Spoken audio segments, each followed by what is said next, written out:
How would you like a 15% discount to my daily email, the stack of stuff, the show notes, discounts to the conference, all of that? All you need to do is text the word show to 33777. You'll get the annual subscription with a 15% discount to my daily email. You'll get the stack of stuff, the links to the show notes, discounts to the conference, and so much more. All you have to do is text the word show, SHOW, to 33777. Text show to 33777.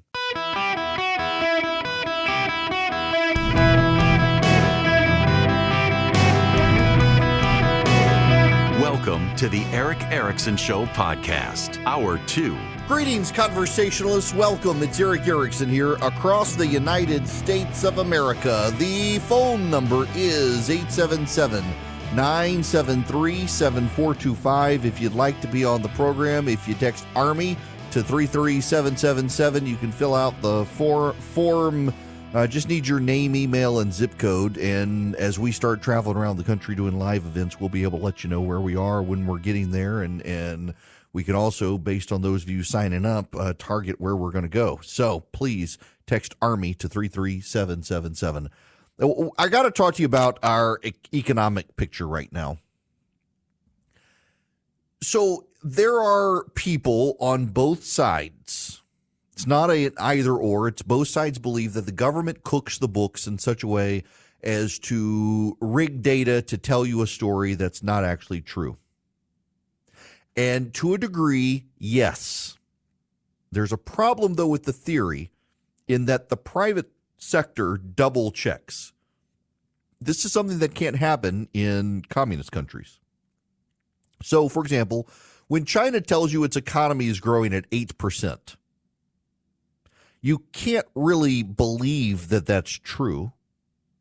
And there's no private sector report to prove otherwise. The private sector doesn't exist in China. Everything belongs to the Communist Party. So when the communists tell you there's 8% growth in China, you can look at the lack of growth with your own eyes, the flight of wealth into other markets, et cetera, the lack of stock market growth, and say this can't be true. But you don't know what it is. In this country, when the government tells you the economy is growing, what our government does is it uses survey data. And this is something I think a lot of people miss is, you know how you don't believe the polls? That's essentially what the government's doing, although in a little more detail. And in many cases, like I ran into this yesterday, as a matter of fact, the Bureau of Labor Statistics forces companies to provide data, whether they want to or not. You can get in trouble with the government if you don't. So by force of law, the government forces companies to hand over data. The government tracks that data, and the government reports that data. But it basically uses statistical sampling just like everything else. And so it's only as good as the statistics. And then, yes, the government complicates things like, for example, people working full-time jobs. Now, starting with the Obama administration, the Bush administration did not do this. The Obama administration, to paint a more rosy picture of recovery, combined people working multiple part-time jobs. If they got up to 40 hours a week, said, look, this person's working full-time. Never mind they're working 2 or 3 jobs to get to 40 hours a week. They were classified as full-time work. That can only take you so far. For the last year, the government has been painting a rosy picture on the economy and the recovery post-COVID. The private sector data has not quite reflected the public sector data the full time.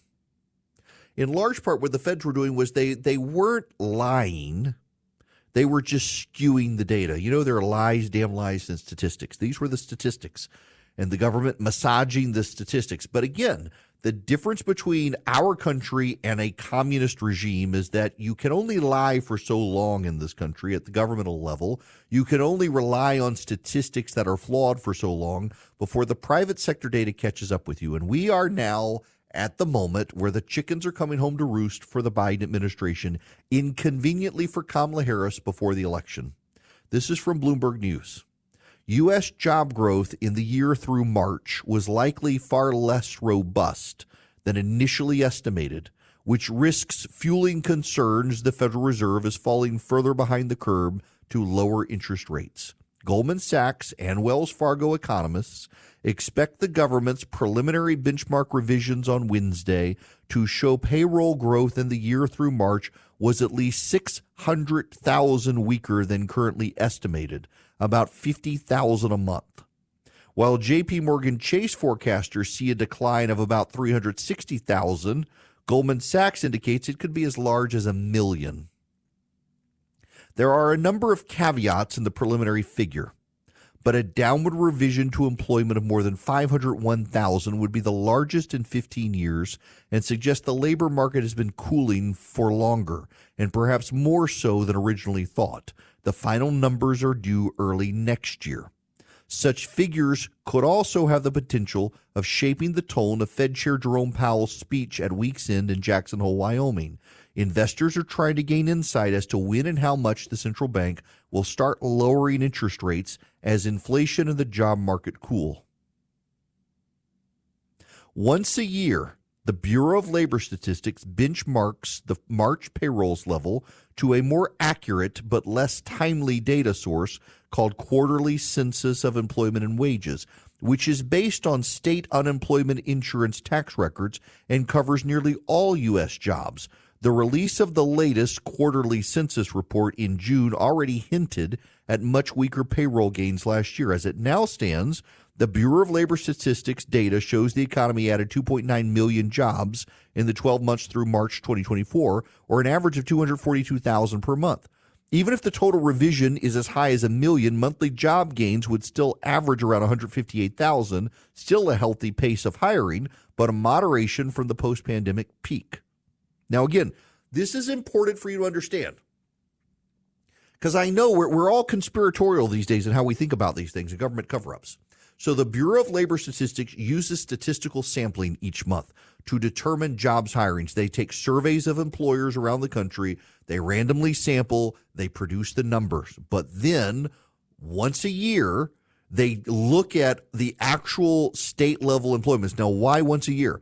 Because not all the states have a uniform system. It's hard to compile the data through a uniform system. So it takes a long time to get that data. So they recompile every year and they adjust backwards to the March number to see what it actually is. It's a check within the system to make sure that the Bureau of Labor Statistics essentially is keeping itself honest. That's why it's hard to say this is a malicious conspiracy, because they then go back through and they look at the actual labor reports from the individual states based on unemployment taxes, and then you have the private sector on the outside also looking in. So the system checks itself to a degree to expose the potential for fraud and hanky-panky. What we're seeing right now with the data is that the number of jobs in this country have been going up. People have been finding work, but far less than what the initial data estimated. And when they revise the data based on the unemployment filings at the state level, they're going to revise down dramatically. Now, here's what complicates things. The Federal Reserve used to have one job. The job of the Federal Reserve historically has been to keep inflation low. The way the Federal Reserve keeps inflation low is multifaceted, but primarily by putting money into the economy or pulling money out of the economy, in large part through raising and lowering of interest rates. By driving up the cost of banks to get money, the banks pass along that interest rate plus some to make a profit. The higher the interest rate goes, the less people want money from the bank, the less money the bank takes from the government, the less money is in the economy, the lower the inflation rate. And based on economic conditions, that inflation rate can go up, that interest rate can go up, that interest rate can go down to affect inflation, which bounces around back and forth. When that was the Fed's sole job, it had a pretty easy job. You just move interest rates around, you try to affect the inflation rate, you will try to keep it at 2%. 2% allows for price growth over time, allows for growth in society, allows an economy without a whole lot of inflation. It's pretty stable. Problem is, over time, Congress decided the Federal Reserve needed a second job, and that was to maximize employment. The Federal Reserve position has always been that its number one job is inflation, the number two job is jobs. But occasionally, it's got to flip and say jobs are paramount. And guess what? In an election year, when you don't like Donald Trump, of course they're going to decide you got to put as many people to work as possible, even if it causes inflation. With the numbers coming in the way they're coming in, they're going to have to cut interest rates, which might provoke more inflation. Remember, inflation is not yet at the 2% where they want it to be. But with the jobs numbers the way they are, they're going to have to do something. Now, how does this affect you and me? Well, one, they want to prevent a hard landing of the economy, which would be a recession. It's still looking more and more like we're going to get a recession. Two, they're going to possibly provoke inflation if they cut rates. They thought they had mostly cracked inflation. That's a problem. So let me get to this Bloomberg report here. The preliminary revision may reignite the debate over whether the slowdown in the labor market risks a more abrupt downshift in the economy.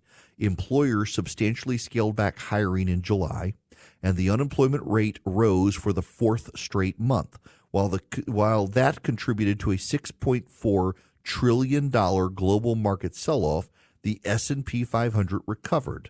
Markets, having recently experienced a growth scare that led to concerns that the Fed is behind the curve, will be monitoring Wednesday's release of the benchmark revision to see if the market's initial reaction was in fact correct, says Quincy Crosby, chief global strategist for LPL Financial. While other employment indicators have since reassured markets that the job market is on solid footing, policymakers are still highly expected to start lowering borrowing costs in September. So, again, you got these two competing issues for the Fed. They have to manage interest rates, keep interest rates where it is to fight inflation, and they got to manage the jobs market. The data suggests that while hiring is continuing in this country, it's actually been at a far slower pace for the past year than the initial government projections were. This audit, and by the way, a lot of the data is because of California. You should know that. California itself has been messing with the data, not intentionally. California is just a convoluted Kafka-esque state in the way it handles and reports its data. It's complicated to get anything out of the black box California data. Yes, do they manipulate data in California? Absolutely. But it also bears out that in California, because of the increase in the minimum wage to $15 an hour, they're seeing a big decline in hiring rates, and they're seeing an increase in layoffs because the California market is problematic. Around the country, it's not as bad as in California. However, it is bad around the country. And here's the other thing you got to remember. Remember that clip I played yesterday, if you were here? Don Lemon went to Atlantic City, was interviewing people. And a man tells Don Lemon, 4 years ago, I was making more than I'm making right now. And Don Lemon says, that's not true. The data says it's better now. The data says it's better now versus what the man says is his lived experience. For the last year, the American media has lectured every American about the data. The data says your life is not as bad as you're telling me your life is. Therefore, I don't believe you about your experience. I believe the data. Turns out the data has been misleading. The data has been off. So the American Press Corps has lectured you about your lived experience, that your lived experience doesn't match the data. Therefore, you must be lying. And it turns out the data has been wrong. Actually, hiring's been far less robust, and the economy's been moving far slower than the government said it was, and the private sector has exposed the data. It's now going to be revised, and every single member of the media who lectured you that you're better off than you were 4 years ago and your lived experience is a lie if you don't correspond to the data, the media has been misleading and bullying you into saying the economy's better than it actually is. It turns out, just like COVID, you're right, the experts are wrong, and the media has another black eye for daring to lecture you about your own life. AI might be the most important new computer technology ever. It's storming every industry. Everybody's talking about it. Billions of dollars invested, so buckle up. The problem is AI needs a lot of speed and processing power. So how do you compete without costs spiraling out of control? It's time to upgrade to the next generation of the cloud. Oracle Cloud Infrastructure, or OCI. OCI is a single platform for your infrastructure, database, application development, and AI needs. OCI has 4 to 8 times the bandwidth of other clouds, offers one consistent price instead of variable regional pricing, and of course, nobody does data better than Oracle. So now you can train your AI models at twice the speed and less than half the cost of other clouds. If you want to do more and spend less like Uber, 8x8, Databricks, Mosaic, take a free test drive of OCI at oracle.com/Erickson, ERICKSON. That's oracle.com/Erickson, oracle.com/Erickson. Go check them out today.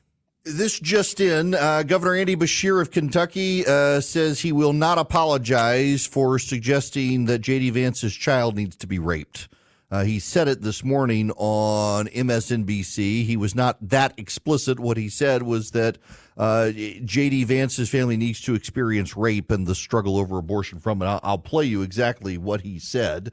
Of course, the Democrats, who would, you know darn well, hold J.D. Vance accountable had he said this, or Donald Trump accountable, or any other Republican, they will give Andy Beshear a pass on this. I mean, think about what some people have had to go through because of these laws. J.D. Vance calls pregnancy resulting from rape inconvenient. Like, inconvenience is traffic. I mean, make him go through this. Make J.D. Vance go through this. Rape of a child and the discussion over whether or not to abort the child. Andy Beshear refuses to apologize. He is who he is. We should believe him. Wow. Okay. I got some other news for you. I have happy news for you. The acolyte is dead. Praise the Lord God Almighty, maker of heaven and earth. For those of you unfamiliar, The Acolyte is the TV show I have most hate-watched in my life. It was a Star Wars streaming series on Disney that literally, to give you an idea of how bad it is, a wing of a spaceship caught on fire in space, which even the implausibility of space travel has never happened in a Star Wars series where literally there's fire in space. But hey, it wasn't just the fire in space. You had a bunch of lesbian space witches, yes, lesbian space witches, who lived in space in a cave, and the stone cave caught on fire. Yes, a stone cave caught on fire. It was a terrible, terrible series where it turns out the Jedi are a metaphor for Christian parents who don't support their child's gender and sexual choices. And when the kid decides to kill the Christian parents and become a member of the queer community, their lightsaber goes from blue to red or pink. Yes, that's how terrible it was. The whole thing was a metaphor for the queer community, and it was just bizarre, and now it's dead, and it's a good thing. Disney pumped a lot of money into something that just destroyed Star Wars and was awful, and they should memory hole it and delete it off the internet. Good riddance. Good riddance to odors as well. If you have the Eden Pure Thunderstorm, they may not make the stench of the acolyte go away, but it can make the stench of dirty diapers go away, or litter box odors, or pet odors, or musty odors, you name it. Smoke odors, go to EdenPureDeals.com and put in the discount code ERIC3. You get 3 of them for less than $200, and you save $200, and they're wonderful. You can hold it in the palm of your hand. You can plug it in with a USB cord, or you can plug it in likewise into the wall, and it just works. You can power this thing up. It traps dust, it traps pollen, and it wipes out odors.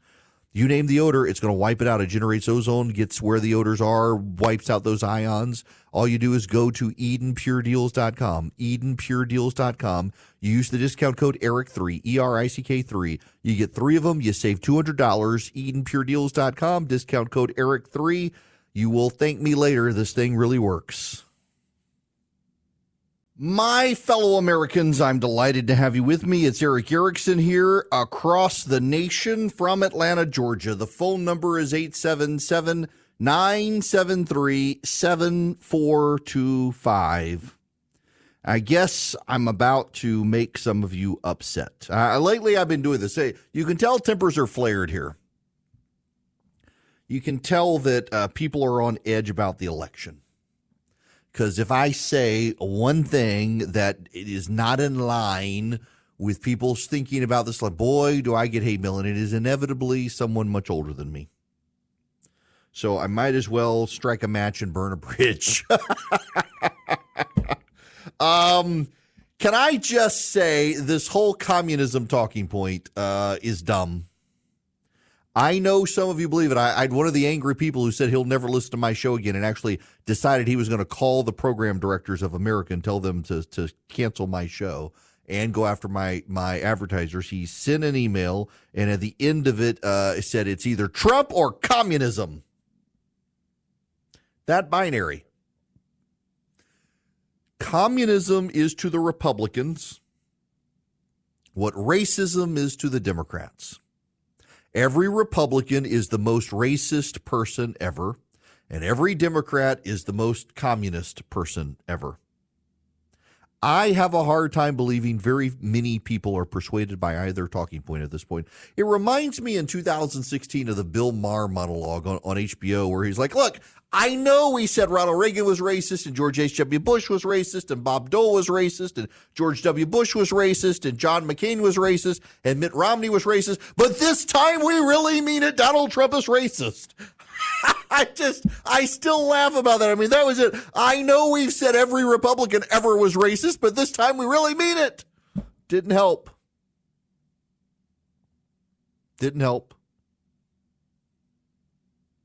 And the Republicans, this person's a communist. This guy's a communist.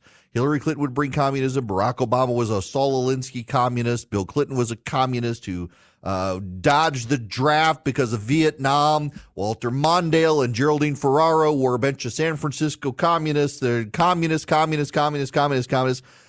You may believe it.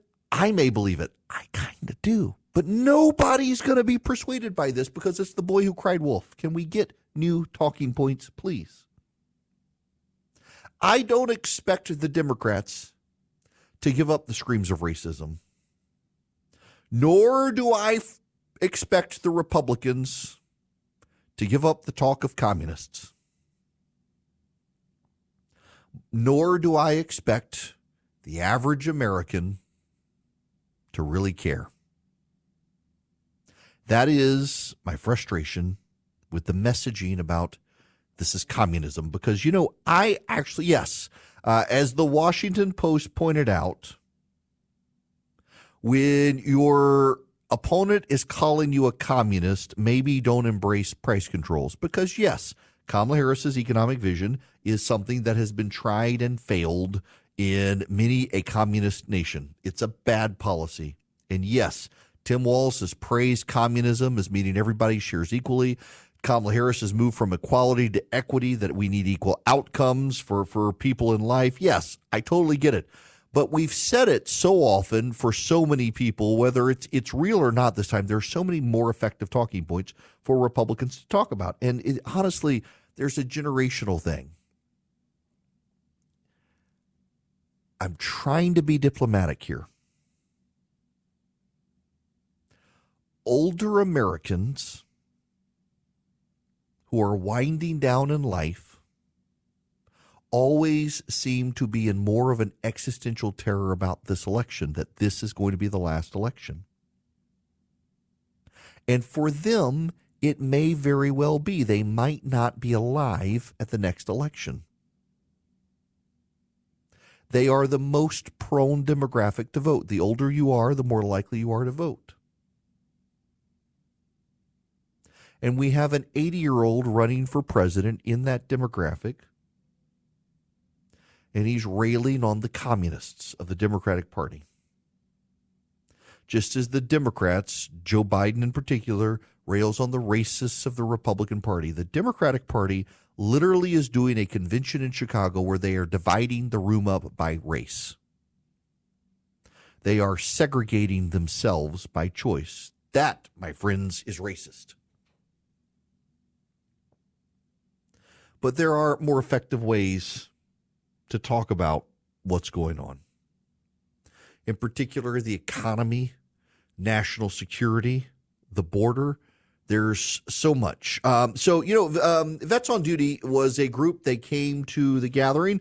I spoke on stage with Jeremy Hunt. They've actually got an ad out on Kamala Harris's national security policy. Listen to this. They were tested and they failed. Here's the reality of Kamala Harris's record. Terrorists streaming across our southern border. Sweetheart deals with enemies of America. A deadly and costly exit from Afghanistan. He just made a really big decision.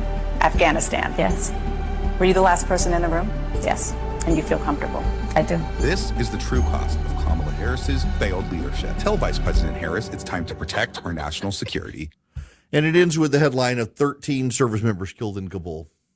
There's a record to run on. She says she was the last person in the room. She was comfortable with Joe Biden's withdrawal from Afghanistan. Hit her on that.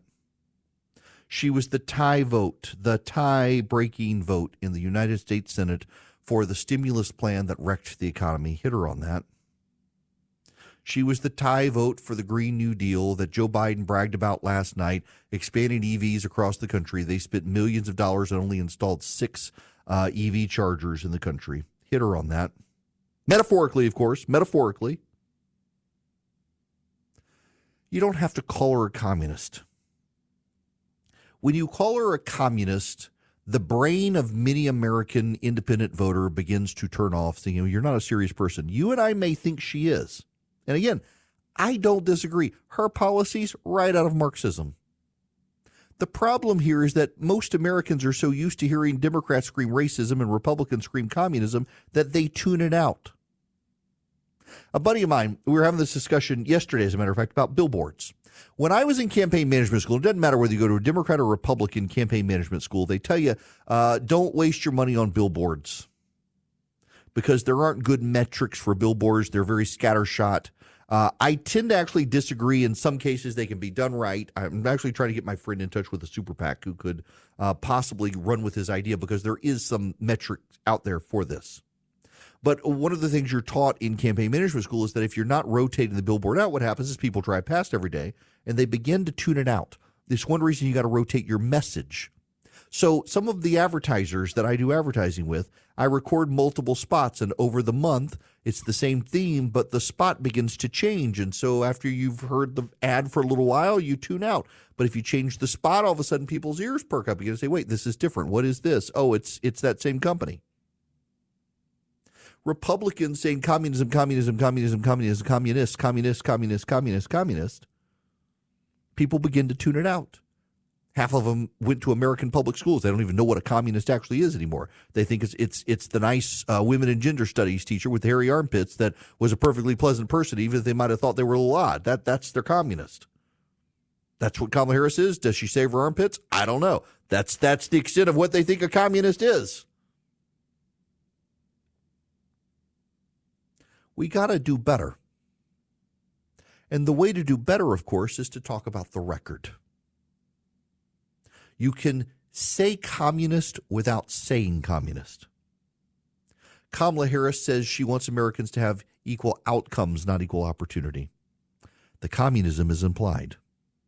Kamala Harris believes we need to take from those who have and give to those who have not. The communism is implied. Kamala Harris wants wage and price controls to keep prices down in this country. The communism is implied. Make the case on the issues and the record. I'm getting tired of the talking point. And the problem here is that older Americans, many of whom have turned this nation's past into their idol and worship it, believe that the end of the country is coming. And so we must scream communists more loudly to warn people. You know, there are street preachers out there in America who stand on the side of the road with the bullhorn and say, repent, the end of the world is coming, repent or burn in hell. Most people look on those people as a little crazy. In terms of witnessing, it's probably the least effective witnessing tool for a Christian to do, to stand on the corner with a bullhorn and tell people repent or burn. the guys at the football stadium holding up the John 3:16 sign, way more effective than the guy standing on the corner telling people repent or burn. You tend to look on that person a little odd. When the old person starts screaming about communism, Kamala Harris is a communist and she's going to bring communism, a lot of people look on that person and say, that person's a little bit off their rocker. So talk about the issues instead. It's the same way with Democrats when they scream racism all the time. Racism. You know, Tim Scott is a racist. The black man who represents South Carolina in the Senate is a racist. People look on the Democrats and say, that's a little bit crazy there, don't you think? But the Democrats, they double down on it in the same way Republicans double down on communism. And in the meantime, you got a bunch of persuadable people who could be persuaded that Kamala Harris is a communist, not by telling them she's a communist, but by telling them that Kamala Harris really does believe that there should be equal outcomes in this country, not equal opportunity for success in this country. And Kamala Harris really does believe that the government should impose price controls to fight price gouging, which in every country that's ever tried it has caused food shortages. There are intelligent ways to make the case without using the word, and it becomes more productive because it becomes more effective because people are more likely to listen to it than you just yelling, wolf, wolf, the wolf is coming, the wolf is coming. This time I promise. I'm not lying this time. This time the wolf is really there. You know, the boy who cried wolf is a good story for a reason. It makes a point about lying and repeating the lie. And when the lie becomes truth, people don't believe it because they've heard it so often when it was a lie. That's why Bill Maher, when he tried to stand up and tell people, look, I know we called Bush, Reagan, Dole, Romney, McCain, all racist. This guy's really racist. He's really racist. This time we're really serious. I'm serious this time, guys. I promise you, this guy is a racist. It fell on deaf ears because they've been hearing it so many times. It's like if we don't get this election right, it's going to be the end of America. That's what they said when Barack Obama got elected. That's what they said after he got reelected. That's what they said with Donald Trump. That's what they said with Joe Biden. And every single time it's if we don't get it right this time, it's the end of the country. I'm still waiting for the end of the country. Nothing lasts forever. Maybe it's time. I doubt it. But every single election, it's always this existential frenzy of, the communists are coming. They're going to end America tomorrow if they get elected. They get elected, and what? 4 years from now, we have it all do another election. And they tell us the same thing. The communists are going to win, and the country's going to come to an end if we don't get the election right. At some point, people just stop believing you. They become very cynical about it. So actually focus on the issue at hand. Kamala Harris has a terrible record in office, has a terrible record on inflation, has a terrible record on the border, has a terrible record on national security, has a terrible record on foreign policy. This is what her record is. This is how bad it is. Do you want the people who've presided over this bad economy for 3.5 years to be kept in office? And ultimately, there is Donald Trump's winning talking point if he just sticks to it. Do you want these people to remain in office after what they've done to the economy? Do you want 4 more years of what you've just gone through? Kamala Harris's day one was 3.5 years ago.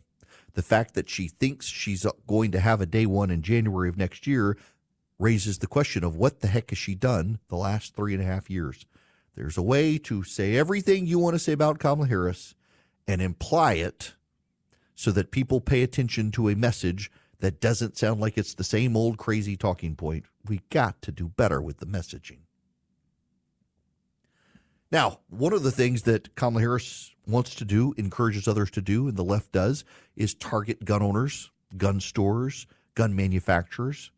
And they've even come, some of these groups have come after banks that do banking for these companies. Well, that's one of the reasons Old Glory Bank started, to fill the void for conservatives, for Second Amendment supporters, where they can't target Old Glory Bank. The progressives can't for pressure because they're run by conservatives. They're owned by conservatives. They're started by conservatives. And they'd love to have you as a business or as an individual who has an account with them. You can do no-fee checking. You can do no-fee savings. I have both with them. They actually are my bank.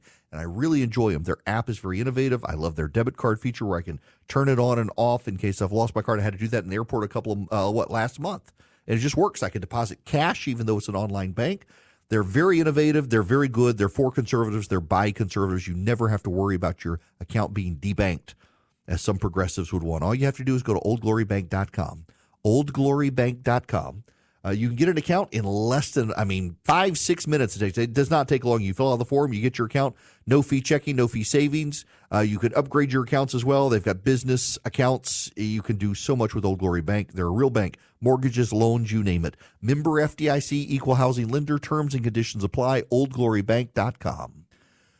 Welcome. It is Eric Erickson here across the nation. I have some. Those of you on hold. I'll get to your phone calls. Be patient with me, please. There's some breaking news I've got to share. Unfortunately, Israel has recovered 6 hostages from Gaza, none alive. Avraham Munder was 79. Was the only hostage among the 6 whose death was not already known. He was abducted from Nir Oz, a kibbutz near the Gaza border. And then there was Ham Perry, age 80, Yoram Metzger, age 80, Alexander Dancy, age 75, Nadav Papuel, age 51, and Yagav Butchtab, aged 35, all taken from another border community. The Israelis knew 5 of the 6 had been killed. Hamas says that they essentially put these hostages where they knew Israel was going to strike, so that the Israelis were the ones who wound up killing the hostages. They didn't know about Avraham Munder. However, all 6 bodies recovered. One of the families blaming Benjamin Netanyahu for the airstrike, saying that he should have pushed harder for peace. The others have not been public yet. They were retrieved from a Hamas tunnel under the city of Khan Yunis in a complex operation, the military said. This is breaking news. It's been announced in the last 30 minutes that the 6 Israeli hostages, all dead, have been recovered. 5 of the 6 were known to be dead. Hamas rubbing salt in the wounds, telling Israel they're the ones who killed the hostages because they put the hostages in Hamas areas that they expected Israel to bomb. 6 savages, Hamas. And these people, they demand peace. They demand a ceasefire, and they won't give up the hostages. They use them and then let Israel kill them themselves. These are the monsters we're dealing with. Goodness. Prayers for these families.